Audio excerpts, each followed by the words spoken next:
I'm Cynthia James, and this network is about changing lives one woman at a time.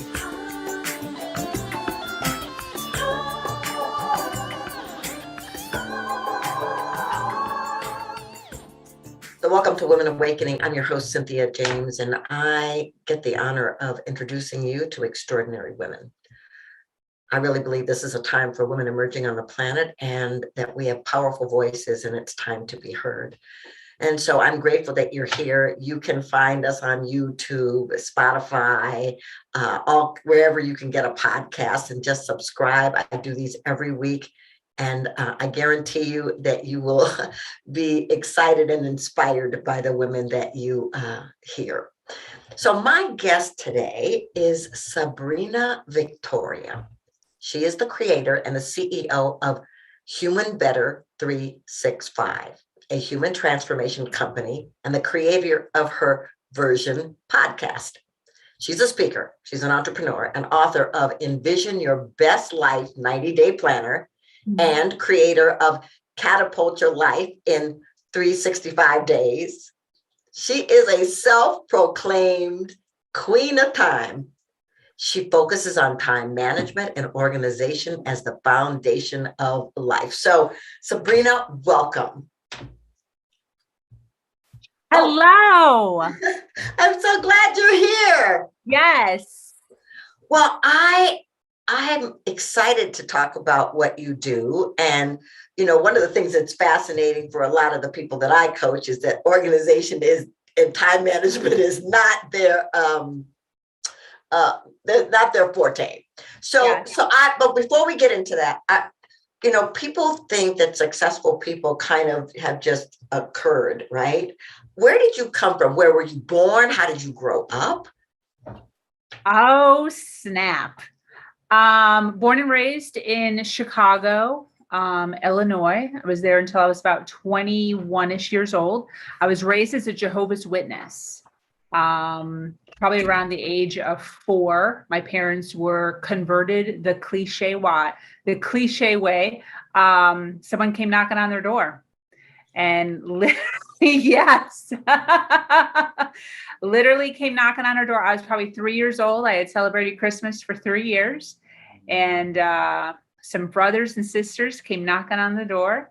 They studied with my parents for a couple years, and by the time I was 5, they had converted and been baptized.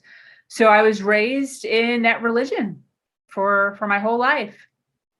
Wow. So my son's best friend was Jehovah's Witness.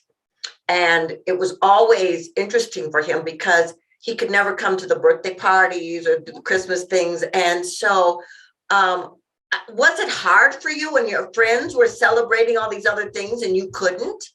You know, what's interesting is I belong to a lot of groups, like self-help type groups on Facebook that kind of help Jehovah's Witnesses kind of ex-Jehovah's Witnesses kind of move on with their lives and find their new why and what have you. Because when you're in that religion, your only why is spirituality. You don't look at anything else. You don't look at your health. You don't look at your relationships. You don't look at your happiness, your career, your education, nothing, just spirituality. And so when people start to step out, they're totally confused. They're like, I don't even know what to do because I've only been concentrating on one thing for my entire life. But so people, they go into different things. Should I celebrate the holidays? Should I not? Am I supposed to go back and get my education? Can I now get a raise at my job and like try to work really hard and become manager or supervisor or whatever? Myself, and there's a lot of times a lot of negativity that goes along with it. I had zero negativity. I had zero negativity while I was in it. I have zero negativity now that I'm out. I think that it actually gave me a sense of independence.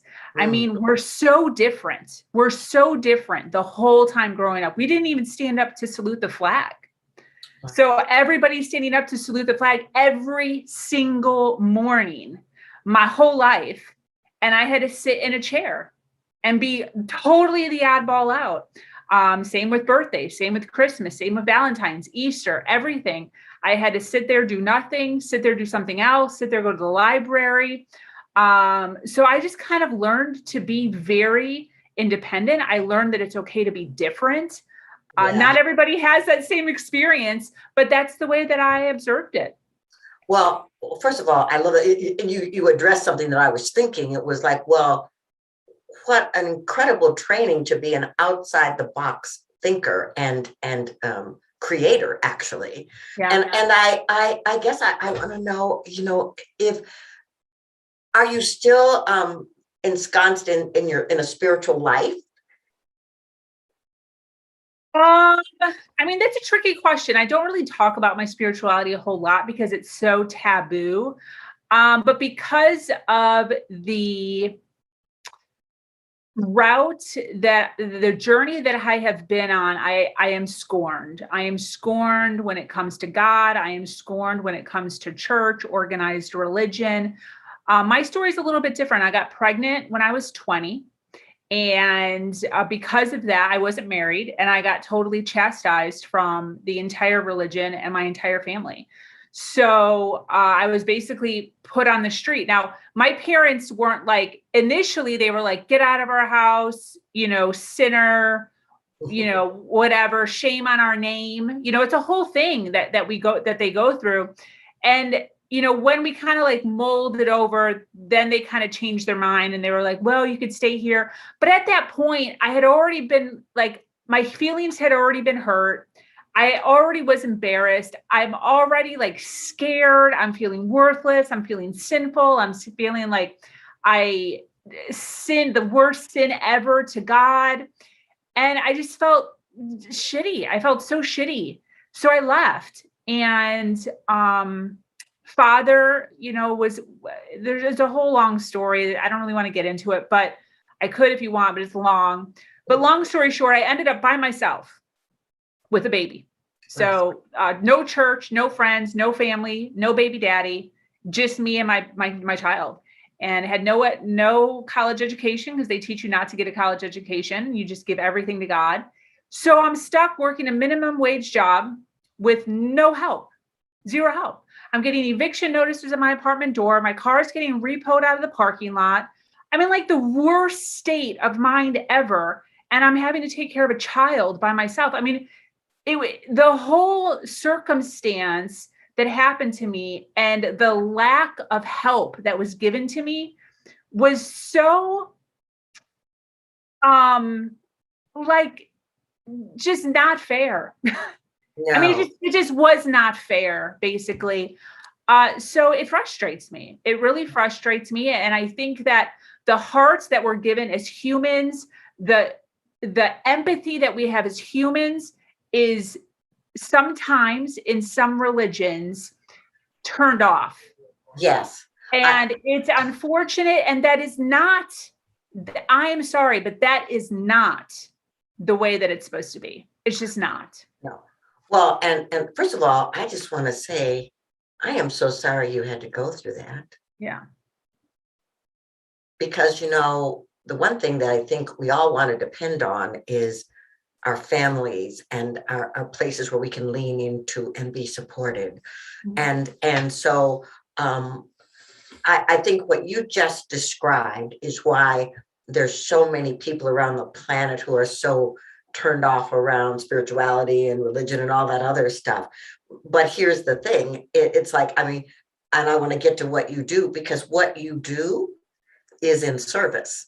Mm-hmm. And what you do is to help people become self-sufficient and powerful. So out of that fire, mm-hmm. you emerged. Yeah. And so tell me about, what is Human Better 365? So the entire premise of the company in general is all based around, and it sounds so like cold, but it's based around time management organization. And when I say that, I mean that in the most simplistic way. However, it's incredibly in depth. There's so many avenues in which we can put our attention on during our day. There's health, there's relationships, all of those. There's career, there's education, there's joy and happiness that's supposed to be encompassing everything somehow, even though we're stressed. And what I believe is that every single aspect of our life, all of it, is either at a 0 or it's at a 10. And anything that's at a 0 or, below a 10 basically is at that level because of a lack of attention, because of a lack of focus. So what I teach is, hey, listen, everyone has the same amount of time in a day, in a week, in a month. We need to figure out how to take your attention and put it across all of these avenues of our life by managing our time and organizing our day and organizing our physical world, organizing literally our physical home, our physical car, because sometimes we spend so much time trying to find stuff. We have something over here, to get ready in the morning, and we're going all the way across over here to finish getting ready, and then we're going.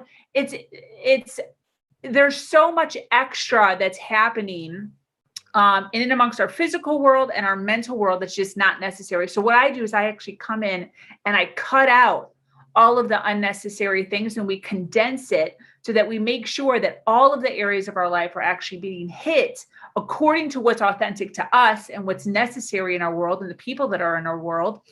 And it's a whole program that I go through, mental, emotional, and along with physical. That's incredible. And so this is online, this is in person. How does it work? Yeah. So before COVID, everything was in person before COVID. We actually physically going to people's homes, or, and obviously them also coming to me, but doing a total refurb of everything that's going on in their life and their family. Then COVID happened and I was forced to kind of go online. So as we speak, there are programs that are being built out in time management and procrastination. I also work heavily in the sobriety world. So I think we have 6 programs up right now that you can take, and it is growing, successfully through that. And then I also run the podcast, like you had mentioned, where we take, everyday individuals, females who have gone through challenges, who have gone through struggles in their life and have come out the other side, a brilliant, bright star. And we really talk about that. We break that down and we come up with the steps that they took to go from 0 to 10 and what that looks like. So there's a lot of different avenues that I'm, covering and building as we speak to get to a point where individuals can come, to this community and really have a total transformation. That's incredible. And I'm so grateful that you're talking about this because, I do a lot of programs for women and they're brilliant. They're gifted. And this thing about time management and organization is the wall. They hit up against the wall. And so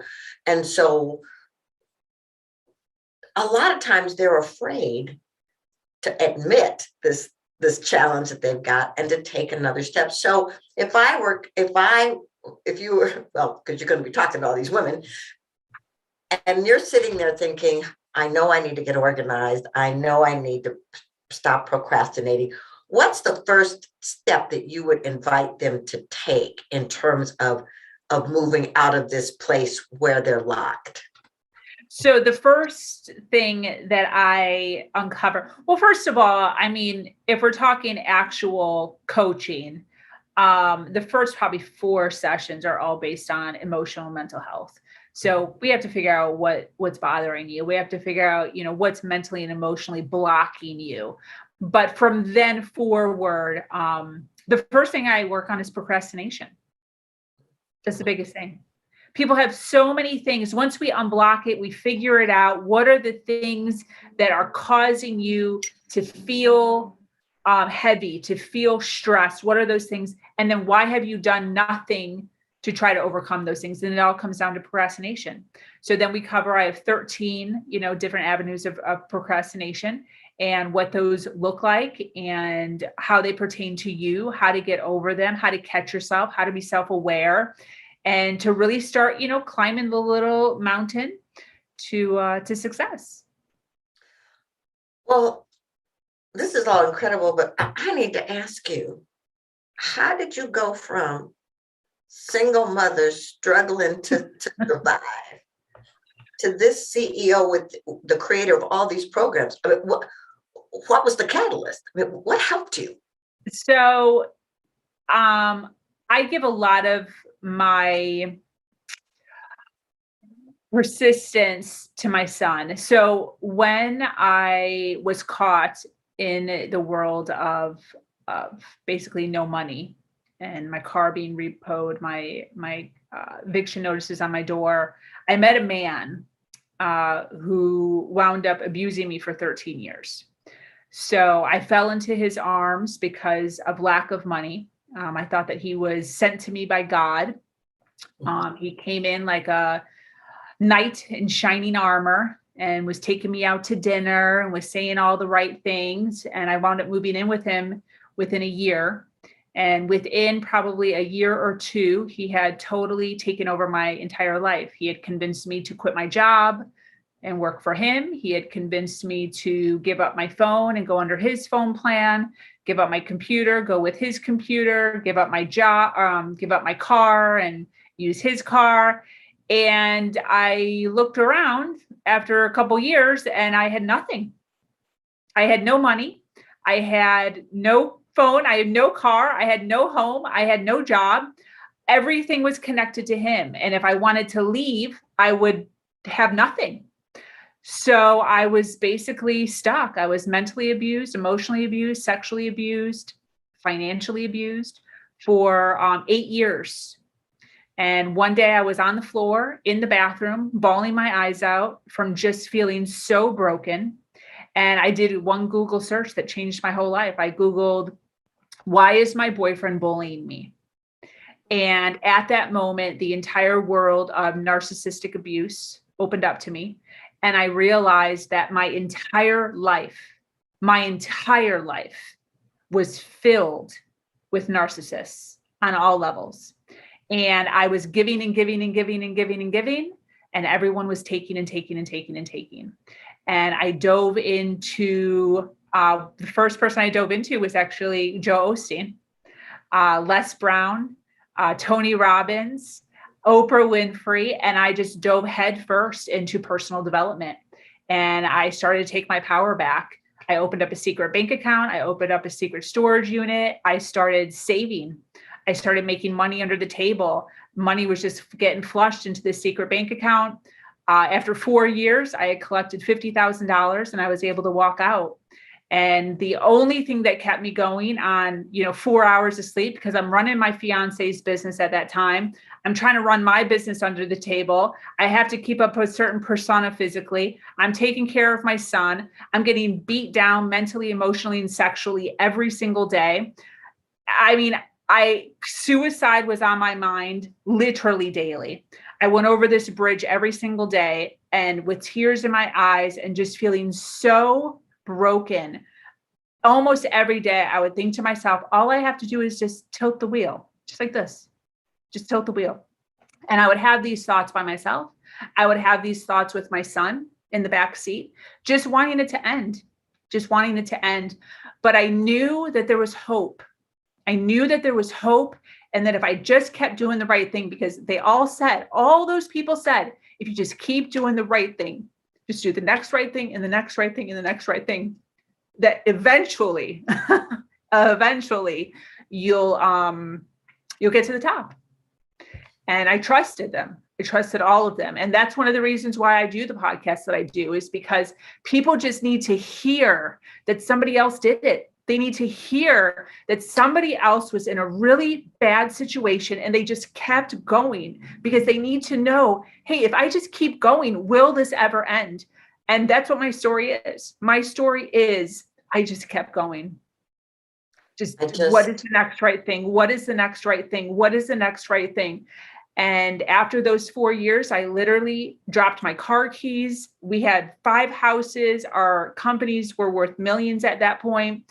I dropped my car keys, my computer, my phone. I walked out with my son and my bicycle, and I started all over again. Well, first of all, I just want to say to you, how courageous you are and how inspiring your story is. You know, you and I don't know each other, but I come from a pretty abusive childhood and a lot of insanity in my life until I decided to wake up and choose myself. So the fact that you're speaking this, and the fact that you are creating a platform for other people to speak it is quite beautiful to me. I would like you to tell people, how do they find you? So I just guide everyone to my main website is sabrinavictoria.com. You can find everything there, my social media, all my podcasts, all my YouTubes, and all 4 of my companies. sabrinavictoria.com. Yeah, ladies, I hope you will check her out, especially if you're having any kind of challenge with time management, organization in your life, procrastination, or you just want to know how to get control of your space, your energy. Exactly. So, Sabrina, I ask every guest the same last question. What is the one thing you want women to know about the importance of their awakening? There's no other way. There's no other way. If you choose to ignore it, I mean, you're basically dead. I mean, it's sad to say, but that's the truth. I believe that wholeheartedly. You Yeah. have to come to an understanding of who you are, and you have to become self-aware, and you have to work on your personal development, your personal growth. You have to figure out how your mind works. You have to dig into your past. You have to work on your inner child. And without that, you're lost. You're a zombie walking around the world, bumping into people and playing the victim. Well, Sabrina, you are such an inspiration. Um, you're beautiful and you're smart and you're an innovator. And Thank so, you. ladies, I just want you to look at this woman and listen to this, listen to it again, even to remind you of possibility. Thank you so much for being here, Sabrina. I'm so Thank you. grateful. Thank you. So, ladies, let me just say this to you. I tell you every week, you're amazing. You're a masterpiece in the making. You're unique. You're powerful. You're dynamic. Nothing stands in the way of your freedom but you. And so you can step out and step up and bring your light to the planet because you're necessary and essential. Thank you so much for being here, and I will see you next time.